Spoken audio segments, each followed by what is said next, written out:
बाबासाहेब पुरंदरेंची ज्यांनी अनेक वेळा मुलाखत घेतली अशी व्यक्ती म्हणजे प्रख्यात मुलाखतकार सुधीर गाडगीळ.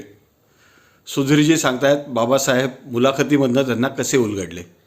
बाबासाहेबची आणि माझी पहिली भेट जवळजवळ 45 वर्षांपूर्वी झाली आणि त्यानंतर 8 ते 9 वेळा त्यांच्या प्रदीर्घ मुलाखती घेण्याचा योग मला आला.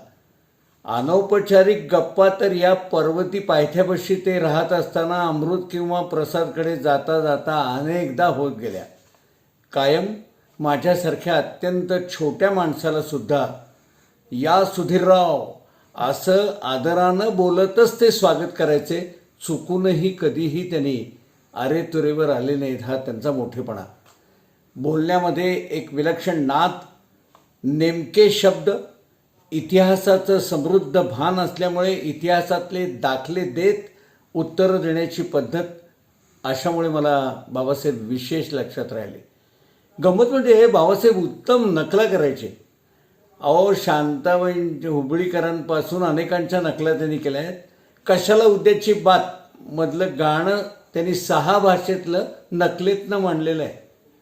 शांताराम बापूंपासून अनेकांनी त्यांना दाद दिलेली आहे. जाणता राजा हे त्यांचं सर्वाधिक गाजलेलं अशी रंगमंचावरची कलाकृती. ही करताना त्यांना दामू केंकरेंची खूप मदत झालेली होती.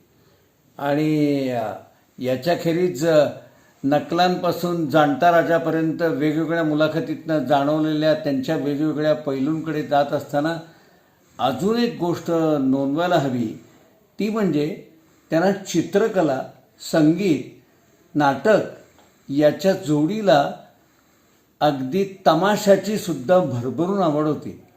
कौशल्याबाई कोपरकर्णीपासून राधाबाईपर्यंत अनेकांच्या तमाशाला पुलंना घेऊन मी कसा गेलो याच्या आठवणी ते मुलाखतीमध्ये फार सहजतेनं मजेत सांगत असत.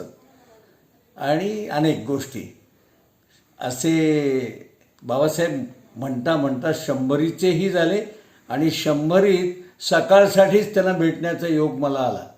शुभेच्छा देता आल्या, गप्पाही झाल्या. आत्ताच ते गेल्याची दुःखद वार्ता कळली.